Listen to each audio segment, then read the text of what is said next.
G'day everybody, it's Dave from Wing Chun Mind Force. Firstly, my apologies for not posting a video last week. I was a little bit crook, as we say in Australia. Got a bit of a chest infection that started as a sort of a cold, typical thing. Feeling a lot better now. And today for my little bus talk, I'd like to talk about a famous quotation from Miyamoto Musashi, who was one of the most famous Japanese swordsmen of all time. He was called a kensei, which means a sword saint. Lived back in the early 1600s. There's been books and movies and manga, like comics, and all sorts of things made about him. There was a big fashion in the 80s and early 90s for business people to read his book, which is called Rin No Sho. Rin No Sho. I think that's the right way to say it, but it means the Book of Five Rings. It's one of those books, it really depends on the translator how well you can understand it, and it's not super easy to understand. For the most part, it's really open to interpretation and personal experience. But this quote I want to give you today is quite obvious. So I'll read the quote and then I'll just talk about it and its application to Wing Chun. So Musashi said, "It is said that the warrior's is the twofold way of brush and sword, and he should have a taste for both ways. Even if a man has no natural ability, he can be a warrior by sticking assiduously to both divisions of the way." So that's extremely interesting. Something very dear to my heart, because I'm both a visual artist and a martial artist. And for me, the connection between these two is bleeding obvious, to use an English expression. But I know it's not bleeding obvious to most people. So firstly, I just wanted to explain what the way is in the old Asian way of thinking. The Tao, or the Do in Japanese. You've got Karate Do, Budo, Judo. All those different arts, martial arts, are ways. The Do means the way. And in Chinese, Dao, D-A-O, is where the word Dao Te Ching. And the Taoist idea of life is all about the way. So what is the way? It's essentially what we're trying to achieve in Wing Chun, which is to achieve a harmony between the conscious mind and the subconscious mind, to tell the truth. You might call it the unconscious, but to harmonize as a person between what your logical mind can think and how you process data in a sort of a normal way, and this other mind, which in Wing Chun we call the Nim Dao. Dao means type of mind. Nim, or Nim, means the present heart mind, the mindfulness mind, the mind that's connected to, well, it is the subconscious mind. Oops, getting a bit horny. So the way is a path that a martial artist follows, or an artist of any kind, to find the highest expression of this connection between conscious mind and unconscious, between soul and great soul, you might say, or use a more a yogic way of saying it, between the self and the great self, which is also a sort of a Buddhist way of thinking. That's the way. So something very confusing to Westerners, and probably to a lot of Asian people nowadays, is this concept that there's a way of tea, there's a way of food preparation, there's a way of the sword, there's a way of poetry, there's a way of calligraphy. All these things seem disjointed, not really connected. And there's also the idea that there's a kung fu of food preparation, a kung fu of drawing, a kung fu of calligraphy, caricature, a kung fu of martial arts. So in the end, they're really the way. And there's lots of aspects to the way. There's the obvious physical aspect of being conditioned, of being flexible, healthy, strong. There's the way of developing your conscious mind to be able to focus, to be patient, to endure hardship, even pain. You know, if you belong to a hard style art, you know what I'm talking about. There's also that, you know, the way to patiently seek the way. What becomes, to some people's minds, almost supernatural, but it's not really. It is natural, but you might call it supernormal. Experiences that are not common. Even ranging in the old literature, and you know, these old samurai writers often talked about what we would call a sixth sense, being able to sense that somebody wanted to kill you from across the room. They're not doing anything obvious. You just get this saki, this sense of bloodlust. That's a sort of a trope in samurai movies that they believed was real. Also the sense of telepathy, of knowing something is about to happen, or foreseeing something, having a dream that is prescient, that tells you something about what might happen. So that's all the way. So to bring it back to this particular quote, Musashi, who was a warrior's warrior, says straight out, the warrior's is the twofold way of the brush and the sword, and he should have a taste for both ways. So he's talking to Japanese, he's talking to people who want to be warriors, want to be Japanese warriors, and he's saying you should cultivate your artistic self. You should cultivate your self that's artistic. So what is it to be artistic? Well, it's partly trained skill, learned skill, abilities that go from clunky to sophisticated with time and with good teachers passing on the great tradition, which is very much part of the way, is learning from the old timers, learning from those who went before you, learning the way as developed by past masters, and then going on to create your own way. But being artistic is also about being creative. Now, creative is not just doing random stuff and hoping that something cool will turn up. That can work. Same as being really random in a fight might work, because predictability is something that an experienced fighter looks for. They sort of know what somebody's likely to do, what combinations. However, this is talking about a much higher level of that. This is talking about, in that sixth sense sort of way, where things come to you as an artist that feel like they don't come from you. They seem to have a beauty and a clarity and a meaning that's much more than just some pedestrian, I'm drawing a picture of this, I'm just going to do that. So that's, for an artist, for somebody practicing the way of the brush, it's about getting to that level so that the brush paints all by itself. You've heard me talk about this idea. Bruce Lee used to talk about this, the idea of I don't hit, it hits all by itself. That is the way. That's where the the subconscious mind, the mind of the body, the mind connected to the great mind of the universe, does what's right. And that's what Musashi's saying. Because the sword, believe it or not, is the same thing.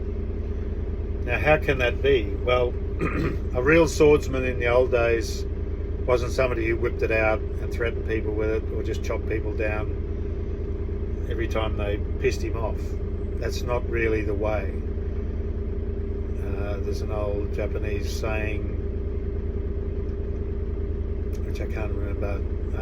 The shinken is a live sword, live blade, and it's something like the sharpest sword stays in its sheath.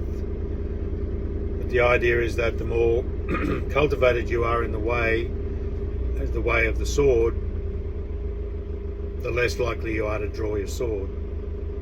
And in the Japanese stories and manga about Musashi, they illustrated this by times where he didn't have to draw the sword. The other person felt his absolute pure concentration and power of mind, and another sense, like an aura, that he was a deadly person and that the way was with him, that he was right and they were wrong, and they felt ashamed of themselves, or they backed off in fear.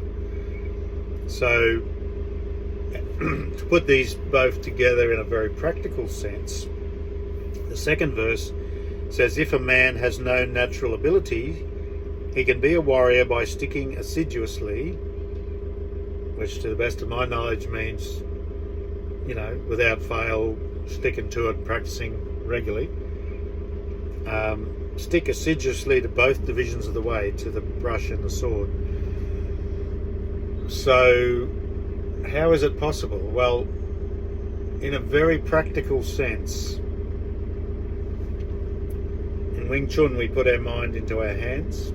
We put our mind into all parts of our body, into our spine, into the back of our brain, into the soles of our feet. We soften everything. We learn all these things through our practice, but once you get to Bill G level, your mind is in your fingertips, and to some extent in the palms of your hands, but that's all that really matters. That's moving in space, and the rest of your unified body is just expressed as these move through. Whatever collides with you gets massive force applied to it. So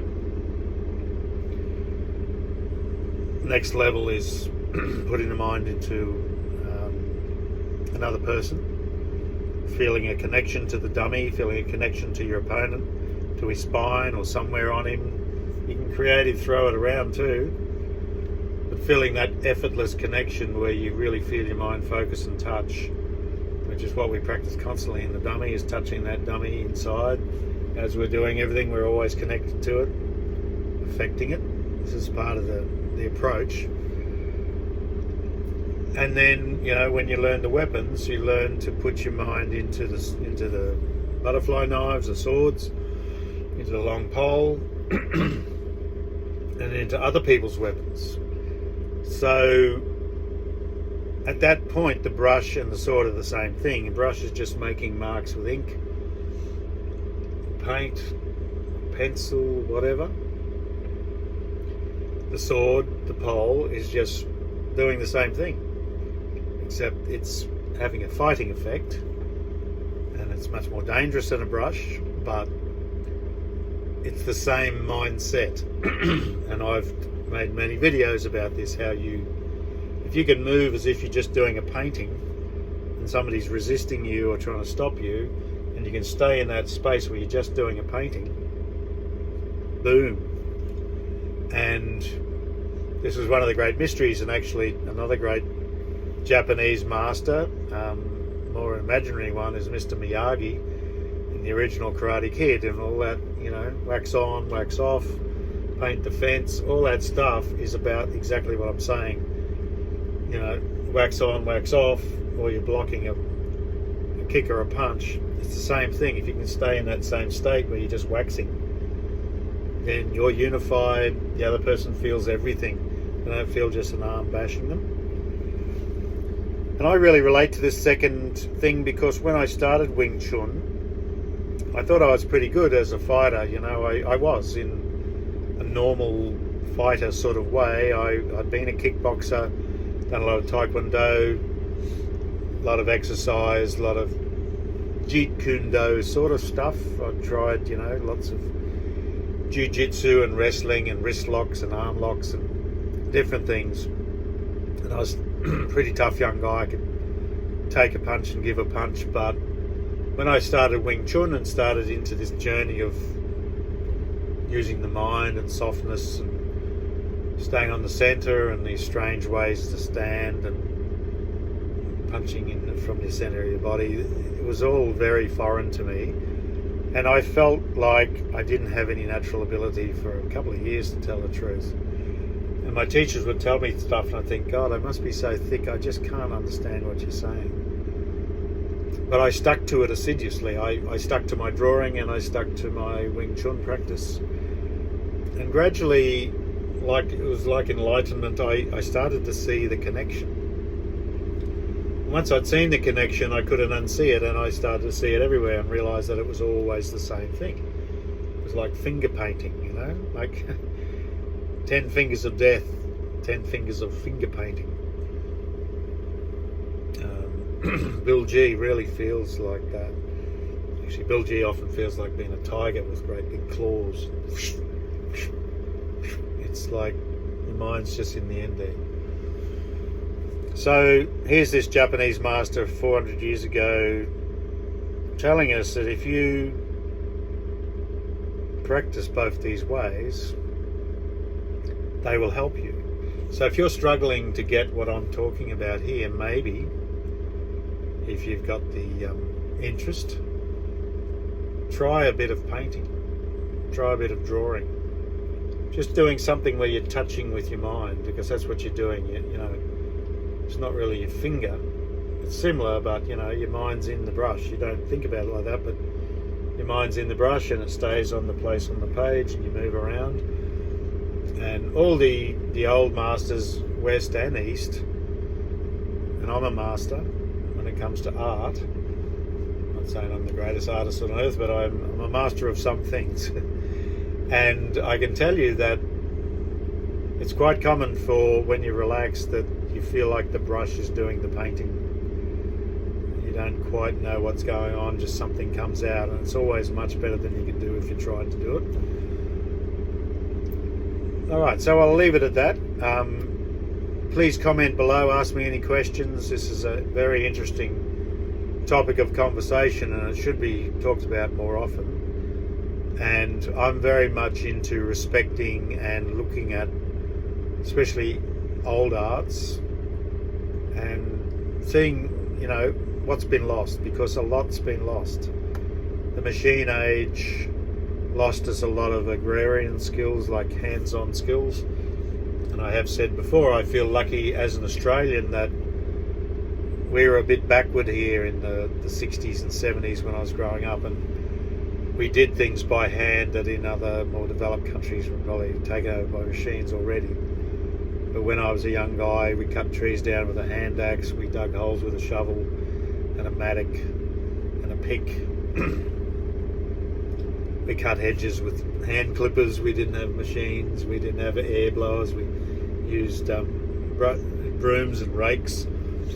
So that sort of stuff puts you in contact with yourself in a way that a machine stops. A machine sort of stops you. And we're entering a period where the machine's getting super smart, and these old skills will have to become almost like a martial art. Just you do it for the sake of it, and people have always done that.